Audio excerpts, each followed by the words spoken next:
वाह जी वाह, आंधी तूफान। वो चलो आदमी भी नजर आ रहे हैं और आंधी चल रही है। वो देखें जी, कितना अच्छा मौसम है ना। अभी मुझे लगता है आंधी चल पड़ेगी। लहलहाते खेत, लाहौर में ये चीजें कहाँ नजर आती हैं। मुझसे आयशा पूछती है, गाइस आप पिंड में क्या कर रहे हो? हमने कहा घास खाने आए हुए हैं। पिंड में घास ही तो खाया जा सकता है। हाँ, बस यहाँ की एनवायरनमेंट अच्छी लगती है, कूल, पोल्यूशन से पाक।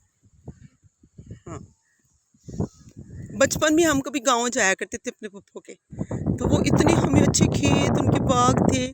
हम लोग सारा दिन बागों में घुसे रहते थे। हमें क्या पता था 100 साल की उम्र में हमें गांव में जाना पड़ेगा। वाह वाह जी, देखा आयशा। आयशा आगे जाना, नजर ना आगे जाना, आगे जाना, पीछे नहीं मुड़ना, आगे तो जाओ। यार मैं बैक साइड, ये कबाब हो रहा है और कह रहा है आयशा क्या हाल है?